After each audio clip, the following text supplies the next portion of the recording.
Bonjour tout le monde. Chapitre 5, Bon Appetit. Je suis très contente. I'm very happy. It is such a fun chapitre. It is a really fun chapter talking about food and culture. And if there's anything that the French are known for, it is definitely their food.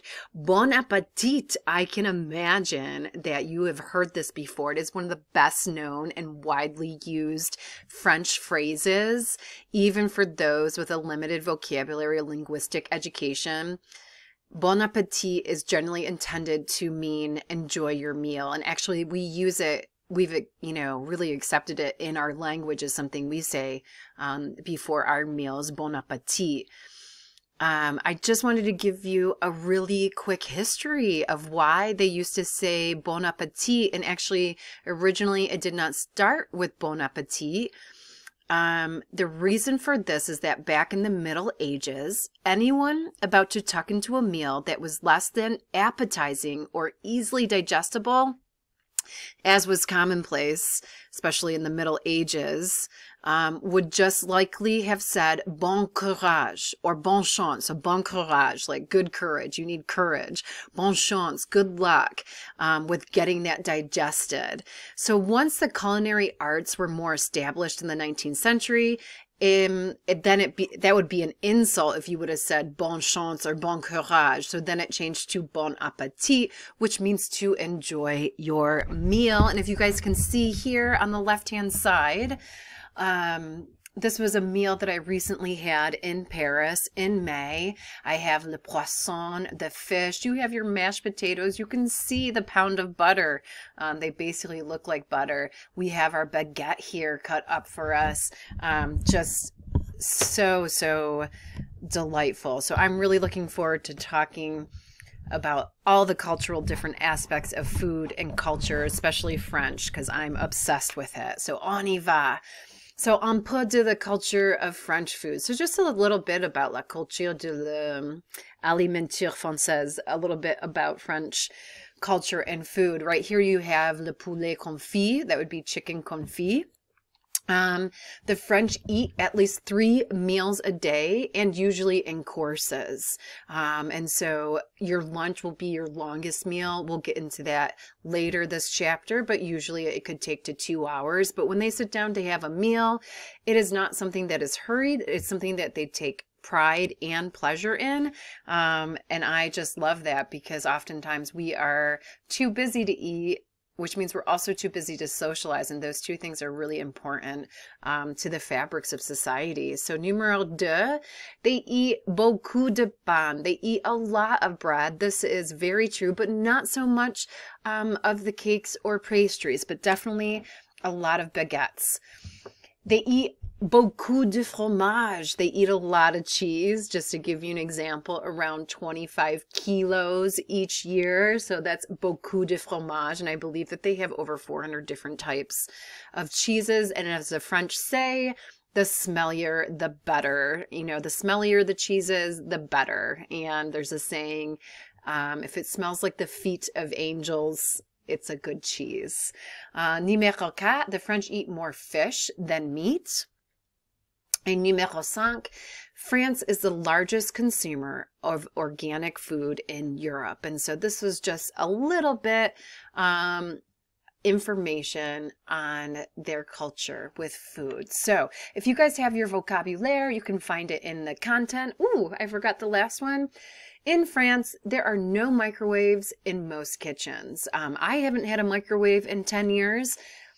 It's not as hard as you would think it is. I can heat everything up using the oven as well. And so I can relate to not having a microwave. So that's really uncommon. And actually, I don't think I've seen many microwaves in Spanish kitchens as well. So très intéressant. All right, so again, this is the vocabulaire des chapitre 5. This is your chapter 5 vocabulary. There's a lot. And a lot of it will be new, but there are plenty of cognates. And so that, remember, are words that look the same and sound the same and have the same definition. So they'll definitely be able to help you. But remember, if you really want to speak the language, learning vocab is a huge part of that, so that you can put sentences together, that you can speak how you feel, speak about what you want. And so if you need to get better, repetition is where it's at. So make sure that you are practicing your vocabulary, whether that's through Duolingo, whether you make flashcards. It's going to be way easier if you are seeing this consistently. So, aller manger chinois. Again, you can find the sheet in the Bright Space module under Chapter 5. Aller manger chinois is to go to eat Chinese. And I think you also have on your sheet Italien and Mexican, and like the one below. I just didn't have enough room for it. So to go to eat Chinese, Italian, Mexican, aller manger français. Ça t'a vous de. Do you feel like? Ça te dit de? Or ça vous dit de? Do you feel like? Je dirais que. I would say that. Tu veux or vous voulez. Do you want? This is informal and formal. Avec plaisir. With pleasure. I'd be happy to. Désolé, je ne peux pas. Désolé. So the long sentence for this would be je suis désolé. I'm sorry. I can't, but a lot of times they'll say désolé or déso for short. Je ne peux pas means I can't. Oui, bonne idée. Yes, good idea. So here you just have some common phrases. Oui, ça me dit. Yes, that sounds good. Oui, j'aimerais beaucoup. J'aimerais bien. Yes, I would like that a lot. Yes, I'd like to. Yes, I'd like that a lot. So, j'aimerais would be I'd like to. J'aimerais beaucoup. I'd like to a lot. J'aimerais bien. So remember, bien means well, but oftentimes bien can be used as like, j'ai bien mangé. I ate really well. That's not a good one for you, I guess. I'm trying to think of how I could say it. Je parle bien français. So I speak French well. So bien can be used as well, but also a lot. So depending on context. I don't know if I just confused you more. Okay, so oui, je veux bien. Yes, I'd like to. Pourquoi pas? Why not? Volontaire. Sure, you bet. Autre chose avec ça? Anything else with that? Je peux prendre votre commande? Can I take your order? Je pourrais avoir. Can I have? Or vous avez fait votre show? So je pourrais avoir. Could I have? Je pourrais avoir la pizza? Could I have the pizza? Je pourrais avoir le fromage? Can I have the cheese? Vous avez fait votre choix? Have you decided? Have you made your choice? Votre choix. Okay, so here, you guys, we have les verbes. So we're talking about verbs here. Attendre, to wait, avoir faim, avoir soif, to be hungry, to be thirsty. Boire is to drink. Descendre, to get off or to get down. Je descends le train. I'm getting off the train. Entendre, to hear. Je n'entends pas. I did not hear you. I do not hear you. Faire la cuisine. I'm missing my little I there, but on your paper you're not. To cook or do the cooking. Je fais la cuisine pendant la semaine. Et mon épouse fait la cuisine dans le weekend. So I cook during the week. My husband cooks on the weekend.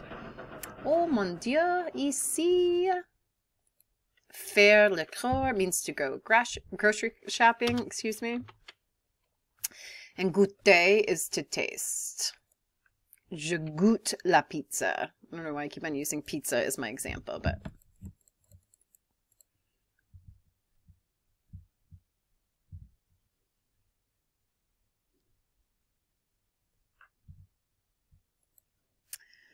Perdre du poids.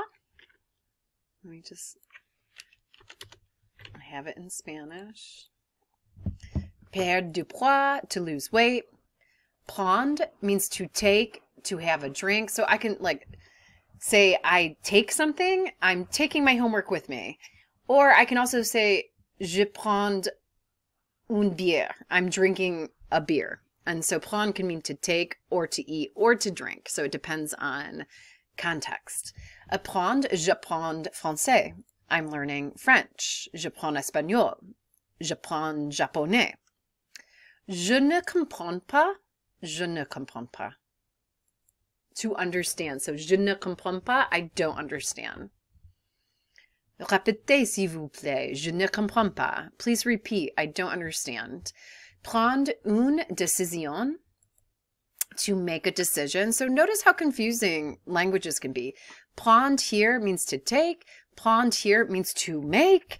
So, don't get fixed in your head that be more flexible with what things could mean, because there's a lot of different ways to express yourself. Prendre un verre, to go out for a drink. So again, in this context, it means to go out for a drink. Prendre du poids, to gain weight. So a whole bunch of different phrases we have here with prendre.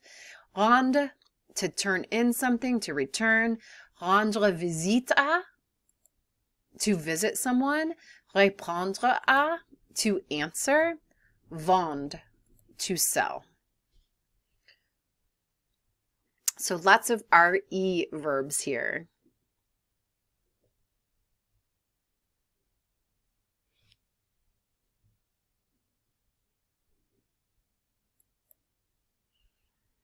Les magasins d'alimentation. So these are all of your little shops, your food shops. So une boulangerie, pâtisserie, a bakery and pastry shop.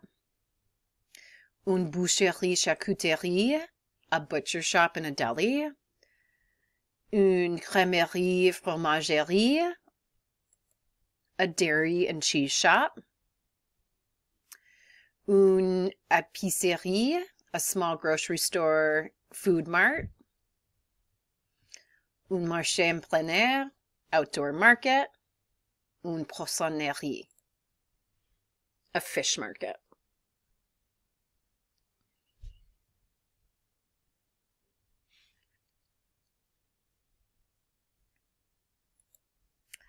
Les fruits. So here we have the fruits, and the French are some of the biggest consumers of organic fruits and vegetables. Les fruits, fruits. Une banane, banana. Une fraise, ou j'aime les fraises. Une framboise, aussi j'aime framboise. Une orange. Une pêche, peaches. Une pomme is an apple. And I think I'm actually missing the one that says une pomme de terre. So this will be fun. So une pomme is apple. What do you think pomme de terre? So pomme de terre would translate to apple of the earth. So what is our apple of the earth? Oh, I think I have it over here. Hold on. Oh, I don't. It's on the next page. Oh, that's because the thing that I'm asking you is a vegetable. So, une pomme de terre, you're going to see on the next page, the apple of the earth is a vegetable, and that is a potato. Okay, so une tomate is tomato. So you guys can definitely see there's a lot of cognates here. Fruits, banana, orange, tomato. It makes your life a little bit easier. Les légumes, so this is your vegetables. Une carotte, un champignon, a mushroom. Je déteste les champignons. Une courgette, a zucchini. Un haricot vert, a green bean. Un oignon, an onion. Un poivron, a pepper. So un poivron rouge would be a red pepper. Here again, so if we have any retention, une pomme de terre, the apple of the earth, is potato. So très rapide, I'm just going to tell you a story from the last time I was in Paris, which makes me laugh. So I am definitely a reformed picky eater. My mom in general is a picky eater, and that's who cooked for me. And so it was pretty easy for me to be a picky eater since that's what I was used to. So when I started doing study abroads and living with families, whether it was in Spain or in South America or in France, you know, I really was exposed to a lot more food, and I didn't really have an option of saying no. And so it really helped me get past my barrier of being a picky eater, which I'm really proud of. And I'm glad. And you know, that's what I am always talking about, languages, and how not only have they just opened my eyes to so many things, but they've helped me become a better person. And because of these experiences, I've really been able to expand my palate and try things I never thought I would try, you know. So now I've eaten guinea pig, I've eaten, you know, anything that's pretty much put in front of me, I will say yes to. I don't necessarily have to like it, but I've definitely gotten past some of my hang-ups. So this story for me is funny because when I was in Paris in May, we went to this Michelin restaurant, and in this chapter I'll talk about what a Michelin restaurant is, but you really have to be very good to get a Michelin star by France to have this kind of restaurant. And so my husband and I thought it would be really fun to go to one of these restaurants to have this really nice dining experience. And I got this plate and there were some morels on it. And I knew they were mushrooms, and in general, if there's sauce or something on it, I will try to eat them. But for some reason, even though my meal was amazing, I pushed most of the morels to the side and didn't eat them. And at the time, I just thought they were mushrooms. I didn't realize that they were morels. When the waiter came back, he said, he started harassing me in French. He's like, why did you not eat your mushrooms? And I was a little bit embarrassed that he called me out. And I didn't give him an answer. I had no idea. I mean, I did know because biasly, I'm just not going to eat the mushroom. And then he went on to tell me that they're some of the most prized mushrooms in the whole world. And I was a little bit embarrassed. So I ate them all right away in front of him. I ate all 5 of them, and they tasted delicious because of the sauce they had on them. But morels, the reason that they're so special and more of a delicacy is that's because morels are cultivated on farms, or not cultivated on farms or in labs. They're incredibly particular weather and soil requirements. So something that sets them apart from other varieties. For that reason, they can't be grown based on demand, meaning there are only so many available in the wild at once. So, you know, you're lucky to be able to have them. So, of course, even after all of these years, my picky eating still embarrassed me just as late last year. So that's just going to help me segue. I just wanted to show you the restaurant that we went to that night, which I'll probably talk about again. But, you know, what's really interesting about these dining experiences, so we came in and we sat for 3 hours. Our reservation was at 8 at night. Remember, they usually tend to eat later. And it took 3 hours with all the different courses. And there was probably about only 10 other tables that were being served that night. And so that was really interesting. So this is just the waiter talking about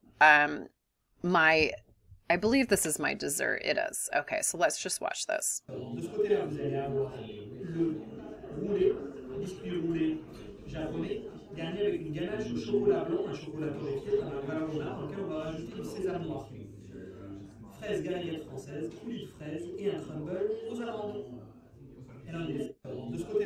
So note that he says un roulé japonais. Roulé, biscuit roulé japonais. So that would be like a Japanese sauce. And so this place was really neat. It was a French restaurant infused with Korean cuisine. And so it was a really interesting take on it. And he was so personable. And even though he teased me about not eating my mushrooms, I'm glad that he gave me a hard time, because then I ended up eating them.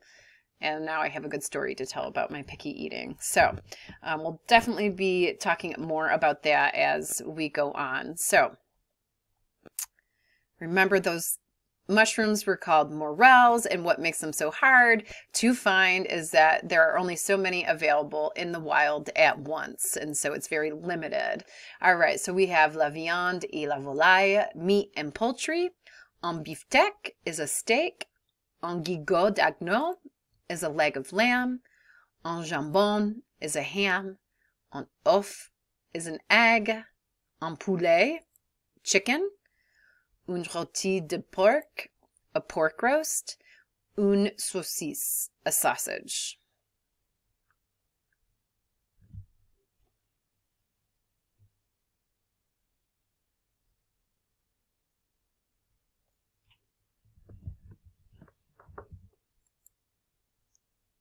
Le poisson, so I think up here on your sheet it talks, this is fish. We're talking about seafood and fish. So une crevette is shrimp. So remember in the beginning, French eat more fish than they do meat. Un filet de salmon, salmon. Un homard, lobster. Un huître, an oyster. Une moule, mussels. And the last time I was in Paris, I had escargot, so we'll talk about that. And it was delightful. I loved it. But 20 years ago, I definitely would not have eaten snail. But I've really broken through my picky eating. Okay.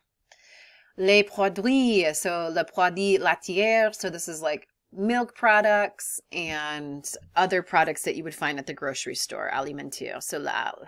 Ooh, I love that. Garlic. Le beurre.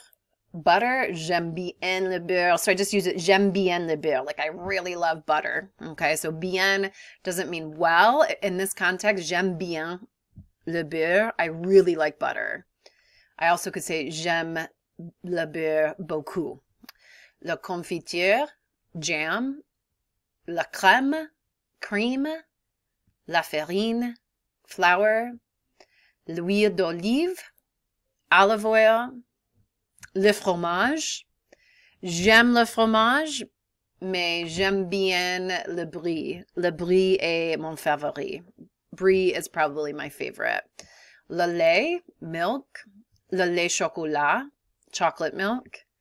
Les pâtés, so note that there is a little accent mark over the A here, is pasta. Le poivre, pepper. Le riz, rice. Le sel, salt. Le sucre, sugar. Le yogurt.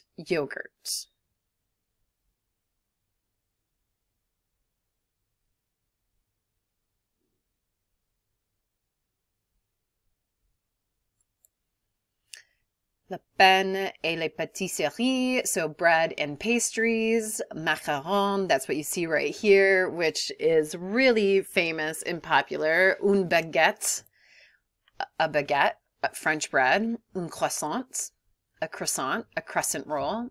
Un gâteau, I'm also missing my accent here over the A, a cake.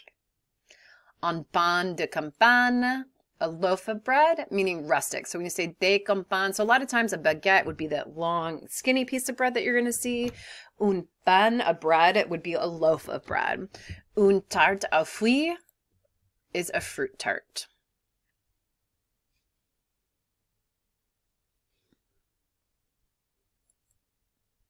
Les boissons. So now we're talking about drinks. La bière is beer. Le café is coffee. J'aime le café français, italien. J'aime le café. L'eau minérale, mineral water. Le jus d'orange, orange juice. Le thé, tea, le vin. Wine, le vin blanc, le vin rouge, le vin rosé. White, red, rosé. Aussi, le vin est très populaire. Wine is really popular over there.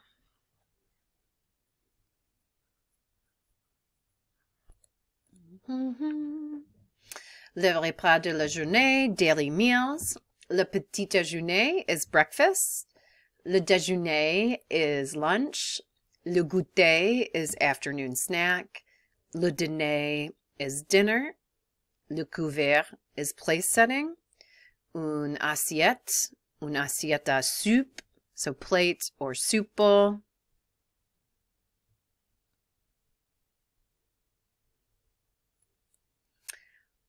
Un bouteille de vin, a bottle of wine.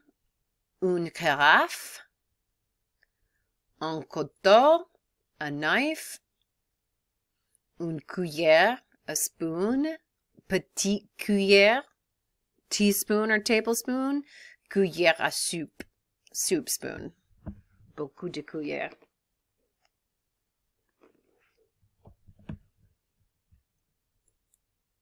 Les repas de la journée. Continuez, une fourchette, a fork, une nappe, a tablecloth, une serviette, a napkin, une tasse, a cup, un verre à vin, so un verre is a glass, un verre à vin is a wine glass.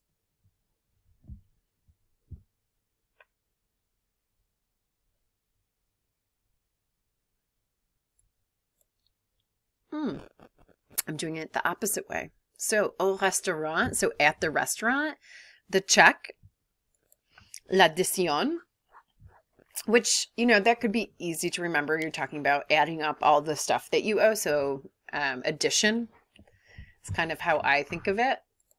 Le serveur, serveuse, so your waiter and waitress. And we're definitely going to be talking about this. Waitressing is just so different, especially in France, and their customs and their cultures. And it's just really interesting to reflect on the American way and the French way as well.